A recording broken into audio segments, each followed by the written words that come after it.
I started playing tennis, watching you. He's a complete of a player that I have seen in ages. Carlos Alcaraz's rivalry with Novak Djokovic is unique in many ways, but here's a perspective you probably never thought of. Carlos Alcaraz and Novak Djokovic both made it to Google's list of the top 10 most searched athletes in the world in 2023, thanks to their epic rivalry over the course of the year. But it's quite funny because you can't objectively say that either player is at their peak.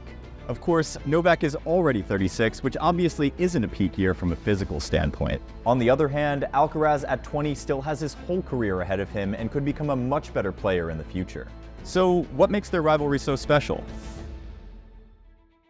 We've seen the craziest of high-profile rivalries between players over the last couple of decades since the Open era began. I mean, look at all of these. But they all pale in comparison to the Novak-Carlos matchup, considering the age difference, the circumstances under which they played, and the weight of history surrounding their fixtures. Most high-profile rivalries were against contemporaries or a couple of years in age difference, but definitely not up to a 16-year age gap. Djokovic has been on the ATP Tour for the better part of 2 decades, while Alcaraz has just completed his 3rd full year on tour. Now, I know these two haven't played too many matches, but I'm going to be pointing out many instances why we'll never see this type of rivalry again. So in 2022, we have a fired-up 18-year-old looking to make a name for himself. Nothing too exciting at first glance because we had seen so many young talents pop up only to disappear into thin air shortly after. But things got interesting after Alcaraz beat Rafa Nadal and Novak Djokovic en route to winning the Madrid Masters in 2022. Their first match came in Madrid in 2022, where 18-year-old Alcaraz was on the hottest streak of his career at the time. He'd already racked up title wins in Rio, Miami, and Barcelona, and had just broken into the top 10, setting so many youngest ever records along the way. Carlitos then beat Rafa in the quarterfinals of Madrid, a day after he turned 19, becoming the first teenager to beat him on clay. At this point, the signs were promising. When he met Nole in the semis, it was a match for the ages. The quality of the tennis was unreal from both. Alcaraz hit 51 winners with only 5 unforced errors, while Djokovic was able to pummel 29 winners to 2 unforced errors. 6-7, 7-5, 7-6 was the final score, with Alcaraz narrowly coming out on top in the 3rd set tiebreak. But something shocking happened after. These two players somehow didn't face each other again for almost a year. Alcaraz skipped Rome while Novak won the title. Both players didn't get to face each other in the next couple of majors, and Nole was then barred from entering into the United States while Carlitos won the US Open. Alcaraz was then injured while Djokovic swept up the 2022 ATP Finals and 2023 Australian Open. At this point, it was quite frustrating that the two best players just couldn't face each other. This was worsened by the fact that they kept trading the #1 ranking back and forth like it was a hot potato. Carlos then won Indian Wells, which Novak didn't play as he still wasn't allowed into the country. Djokovic then skipped Madrid due to an elbow injury while Carlitos won the tournament. Finally, after what looked like ages, both players got to play in Rome. However, Carlos would be upset in the 3rd round by world number 35 Fabian Marozsan in straight sets.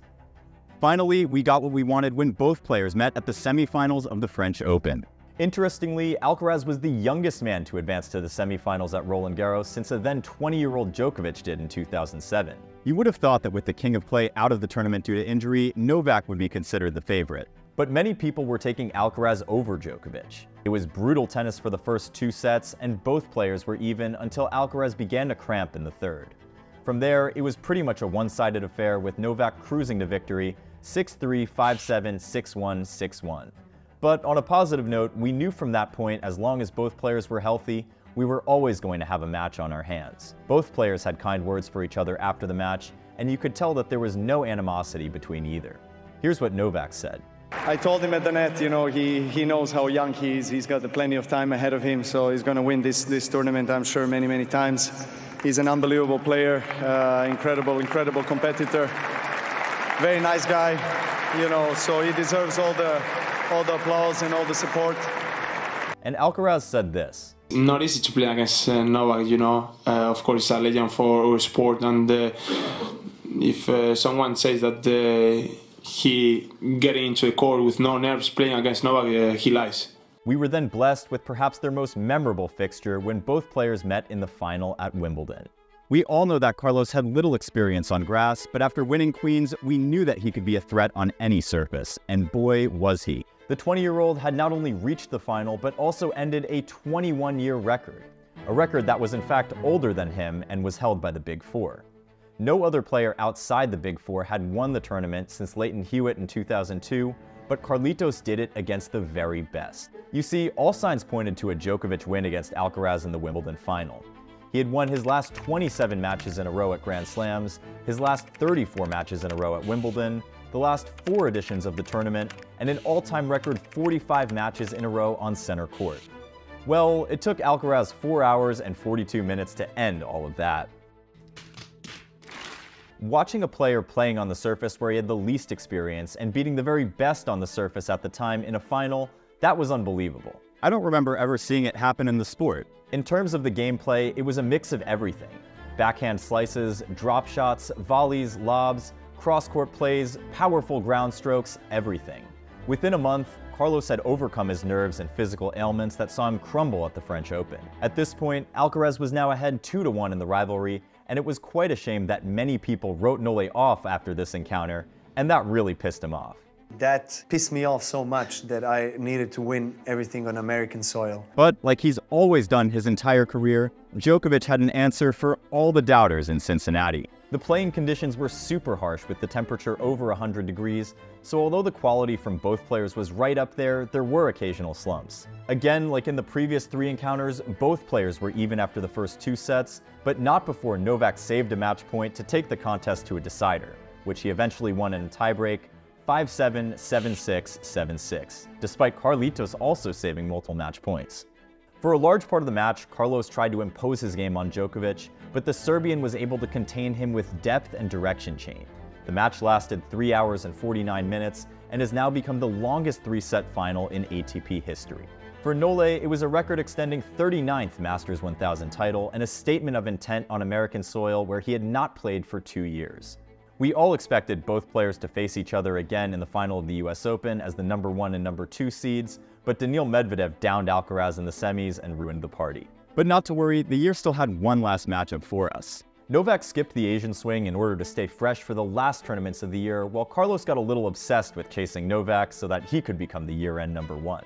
Well, it was a bad idea because Alcaraz spread himself out a little too thin and quickly became fatigued, which culminated in an early round loss to Roman Safiullin at the Paris Masters. But after Carlitos topped his group at the ATP Finals and Novak finished behind Sinner, we knew that we had another match on our hands. Both players faced each other in the semis of the ATP Finals, and it was perhaps the most underwhelming of all their fixtures, because Novak steamrolled Carlitos, and in less than 88 minutes, we had a 6-3, 6-2 scoreline on our hands.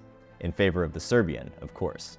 It was the first time since 2007 that a world number 1 faced a world number 2 in the semis of the ATP Finals, and it was the first straight sets match between both players, with Nole going ahead 3-2 in the matchup. After the match, Carlos said this: I feel like I am not in his level. Overall, Carlos and Novak's matchups have been super exciting and high quality. We can't complain at all as fans. But you know what's also super exciting that you might have been missing out on? It's our newsletter. It's the place for highlights and updates from around the tours, plus exciting trivia and much more. So if you're not subscribed, you know what to do. Click the link down below. Now that we've had a quick rundown of their matchups so far, here are a few reasons why I think this rivalry is one of a kind. Down to every ball and rally between both players, it always feels like history is on the line and that there are records under threat, which I find particularly interesting. Another reason I think the competition is special is because of their... Both players have faced each other on clay, grass, and hard courts, and you can guarantee that regardless of the surface, we'll be in for a treat. This is not something we commonly see in many other rivalries. Also, you could easily tell that Carlos admires Novak and wants to be as good or even better than the Serbian, who is also not held back from praising Carlitos for his performances. Both players are at different stages of their careers, yet their journeys are intertwined, and that's another reason why the rivalry is quite fascinating.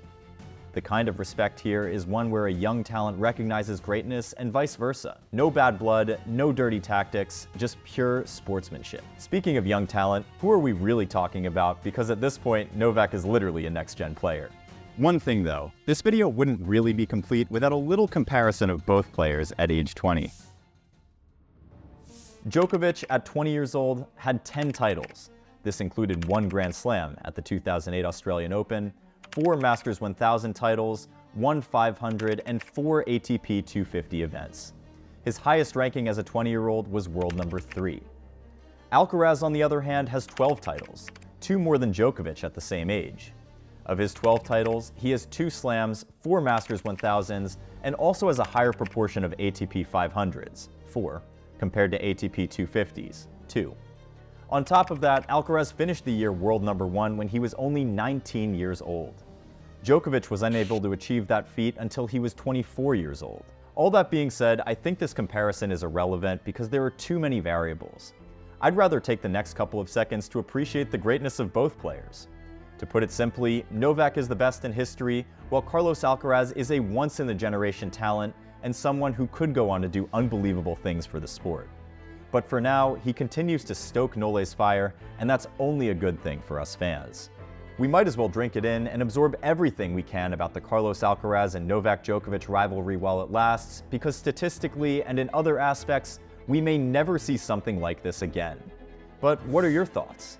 And how about this next player who has lost 10 consecutive times to Djokovic?